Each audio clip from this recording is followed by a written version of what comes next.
I don't talk sports on this channel, but look at how he is grilling your boy. You see that? We about to get you out of here. We about to backdoor you. That's that look right there.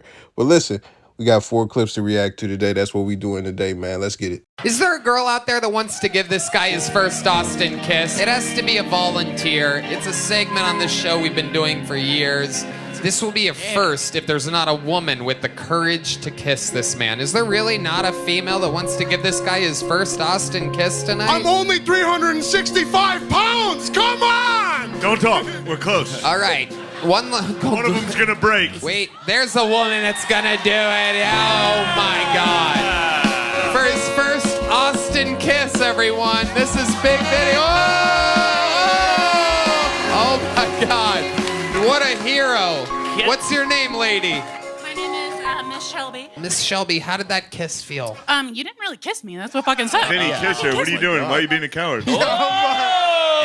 I'm not into you. Oh, Big Vinny, come on. Vinny, you nasty fuck. Dude, you think one of these girls was gonna be into you? They're gonna do it. Actual beautiful chick. All right. I have standards. How about a hand for Miss Shelby, everybody? Miss Shelby, you're a superhero. I'm not gonna take the lowest rung of shit. Why are we talking about this woman like this? Yeah. She was nice enough to come up here. She saved you from it was sad when no one would kiss you. Literally And then nobody wanted to kiss This you. woman came out of nowhere to save you. Yeah. There he goes, Big Vinny, everybody. Beat it, Vinny. Get the fuck out of here. Nasty motherfucker. Get him out of here. See, a lot of y'all not gonna like this, but a lot of dudes lack self-awareness. We gonna start there. This dude got a pound for every day of the year. 365 pounds. He is bald. They asked who want to kiss him. Nobody was about to do it. The chick came up to bail him out. Making out in the club and stuff like that, that is some white American culture shit. Probably even just around the planet. In Australia and Europe, white people do that shit too. Like, just be making out with random people in the club. Like, that's not something most black people do in the club. So, like, you know, I don't know if he comes from that culture, but it's like, if you do, I could understand, you know, kissing just a random whoever, like whatever. But if you not into that, then I could get not doing it either. Now, I'll also get him not being into her and not doing it as well. That's his prerogative. That is absolutely fine. Doing a kiss on the cheek is cool. But when you're in that situation, and I know these are stand-up comedians, like, I'm not into you is cool, but you should have let her down. Because she came to help you save face on some real shit. And not recognizing that, that's a lack of social awareness, being honest. But, you know, you kind of shitted on her when you said, I'm not into you, even though it's the truth. But we could get past that and we could just say, man, you know, the truth will set you free and you should be able to say the truth. But when you start to shit on her even more, like, I want an actual beautiful girl and all this shit, boy, if you don't get the fuck out of here, you not like that. And listen, that's one of the most important things. You got to have two things. You got to have self-awareness and you got to have social awareness. And that's what this situation displays. And when it comes to me, I know who I am and I know what I'm capable of. I know what I can do. I'm not the Tin Man. I am not one of the fucking people going to see the Wizard of Oz, bro. I am not bagging tins. Like, just flat out, point blank, period. So even though I might have got a bad chick here or there and stuff, I know that's not regular for me. And that's just me keeping it real with y'all. I know y'all like to get on YouTube and like hear these superhero ass, you know, oh man, I was a pimp in 7th grade and nigga, yeah, you know, I owned a webcam business with 8,200 bitches and, you know, I know y'all love to hear that shit. I know y'all love to hear, man, yeah, I fucked 19 babes in the 3rd grade and by the time I was 27, I was, you know, I owned, you know, the 2nd biggest female model magazine. I know y'all love to hear that shit, but I'm not about to get on the internet and lie like I'm just fucking with the baddest chicks all the time. That's what every nigga's gonna tell you because every nigga is trying to sell you an image on the internet so that you could believe in them and buy their shit as far as their course so you can get bad babes like them and stuff like that. But anyways, but this clip is what I be thinking of when motherfuckers get in the comments like, man, but I need to get 10s, I need to get 9s and all, bruh. That chick right there, I don't talk about people looks or nothing like that. I don't even really want to rate her, but I'm gonna say, man, she is no better than a 6. I'm not even gonna lie. She not a 6 to me, but I'm sure she don't got no problem getting meat. I'm sure she don't got no problem getting dudes. And the funny thing, cats who don't get no 9s, 10s, 8s will be like, bruh, I need to, do X, Y, Z so I can get these 9s, 10s, and 8s. But the guys who are out here slaying all the bad bitches, one of them has smashed her. One of them has smashed her. And it's funny because you're not hitting all the bad babes, but you think you above smashing like a 5, 6. You think you above that. But hey, man, it's your world, man. It's your world. Yeah, it definitely is a different game with the sister. Yeah. Both sides. Because I went to the private school, but I was in the hood, started playing ball, and then got shipped out to the nicer side of town in Atlanta. Yeah. And I didn't know how to talk to white girls. Yeah, I think I'm like that too. I don't know. What do you say? Well, Taylor Swift. The numbers she's putting up right now. I don't have any content. I want to just be, hey, ski. It's funny because Gary Owens is white. That's the comedian you see right there. But he is so immersed in black culture that he might as well be considered a black comedian, even though he is white. He has black wife. He's been making jokes to black crowds for like at least 20 years. Hangs around a bunch of black people, et cetera, et cetera. So it's really easy for him to relate to black people and relate to black women.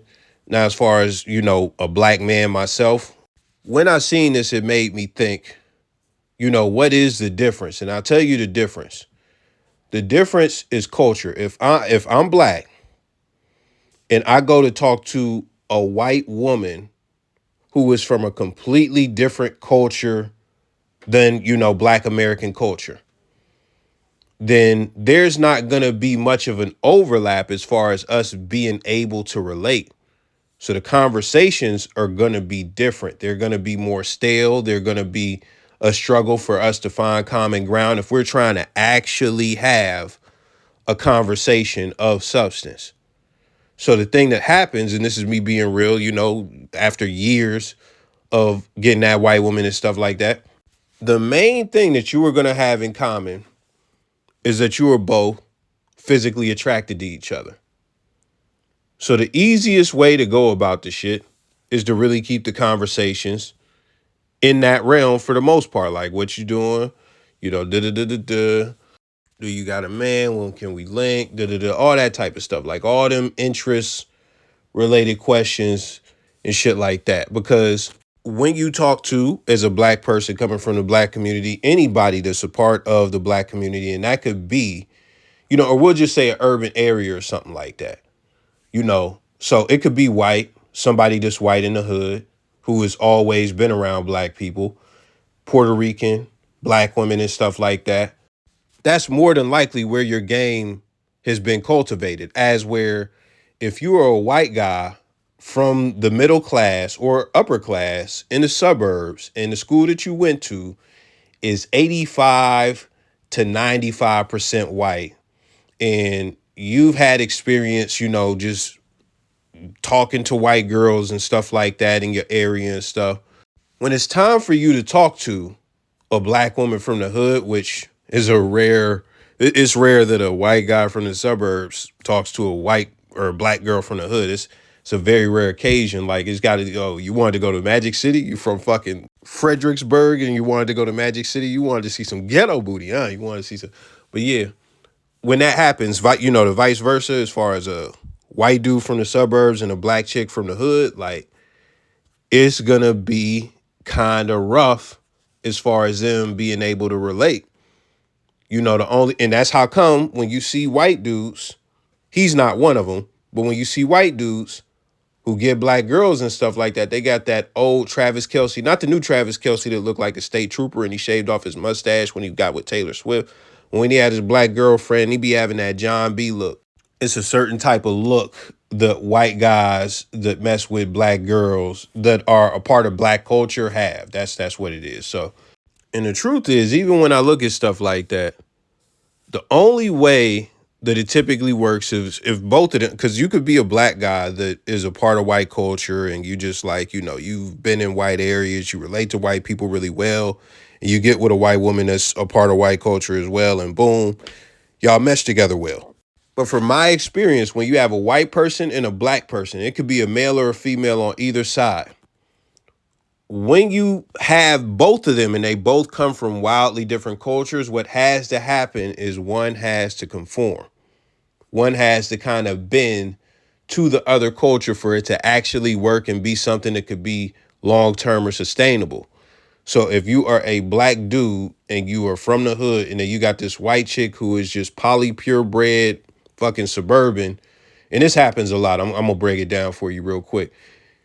What usually happens is she is gonna have to bend over and begin to get a little bit of that culture. She's gonna have to begin to do the collard greens and all that type of shit. Now, before we get to the next clip, I'll just paint a picture for you very briefly. So boom, you got this, because this is real common. This picture I'm about to paint. You have a thug dude, right? He's a thug. He sells drugs, all this stuff. Street dude, right? You got this white girl who is from the suburbs, never really been around black people for real. She trying to buy drugs, right? She got all the little daddy issue problems and all of that stuff. She started buying drugs. She get around this dude. He thinks she's attractive. So they start having sex. For whatever reason, whether he giving her free drugs or tricking on her, whatever the case may be, they start having sex.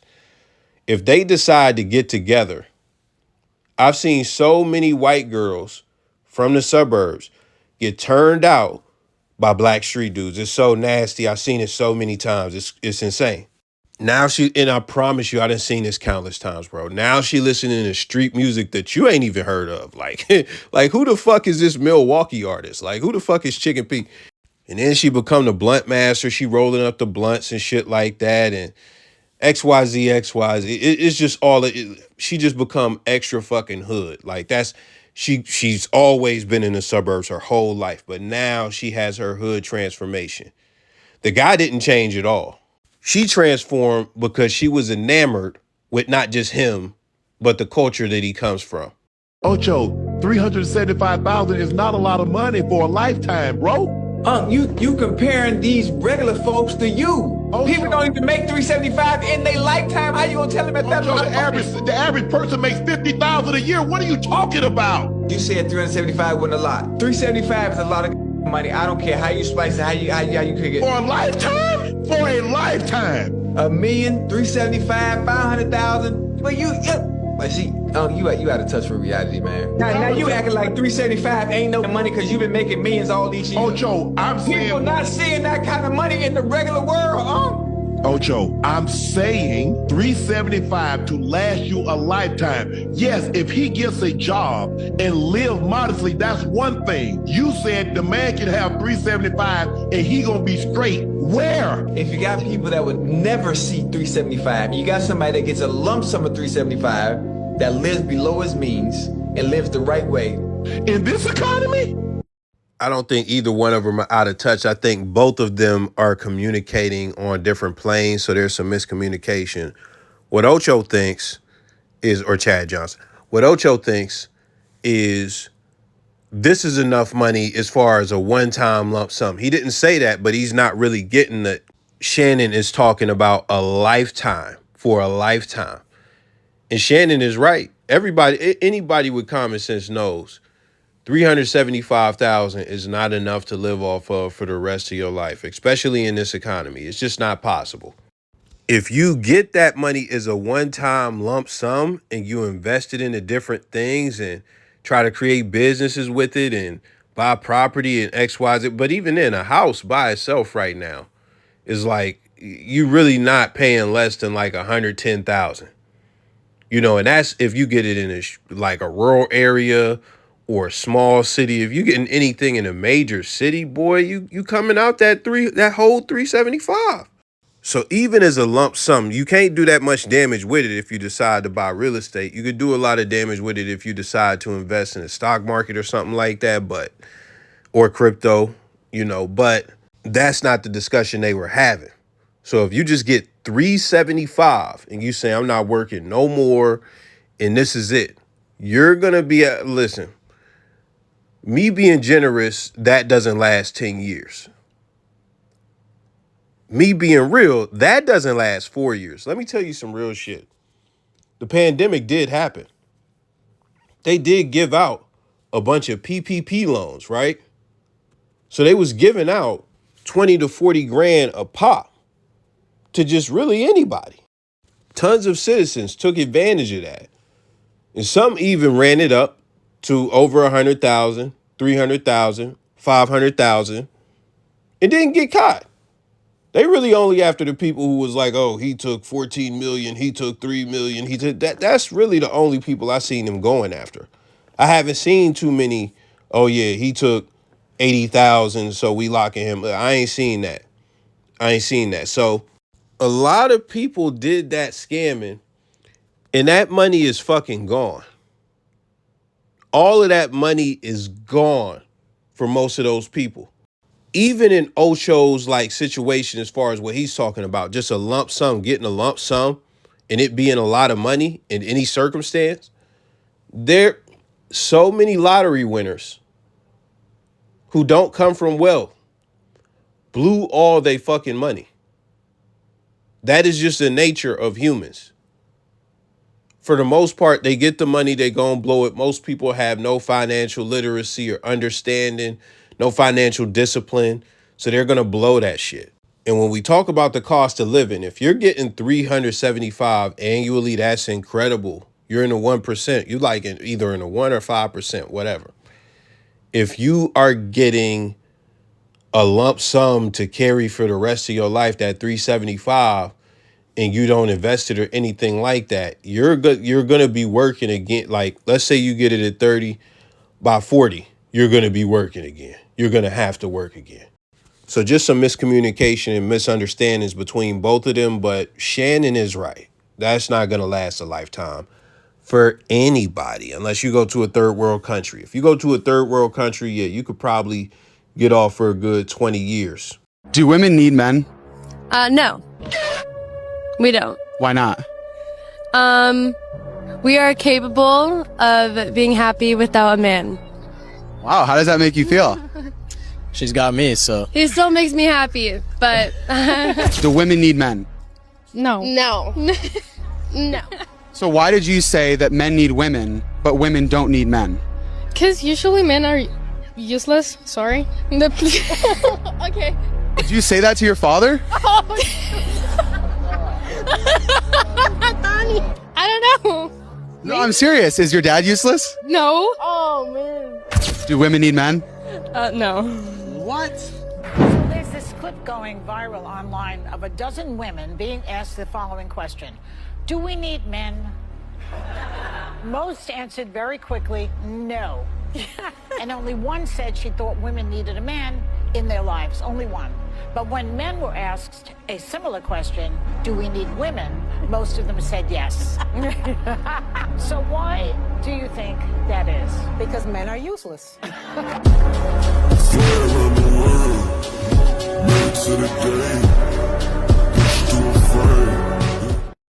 Remember what I said at the top of the video with the first clip? That the guy had a lack of social awareness and self-awareness. This is just a complete lack of awareness. Because it's very ironic, men can understand, you know, we need women for whatever we need women for. We're not even going to unpack that. But most men could admit that to whatever degree. Women have this ego thing going on with this whole feminism and independence, to where it's been ingrained in them to think that they don't need no man and men are useless, et cetera, et cetera. You've seen the pictures at the end. I don't have to say the same talking points that you've heard a million times about how we build the bridges and all this stuff, XYZ, XYZ. This is what's funny to me. Women can get off misandry on national platforms like The View, and it is absolutely okay. Men just holding women accountable, not calling them out of their name, not disrespecting them, not doing anything crazy. And everybody feels the need that, oh man, we got to shut the manosphere down.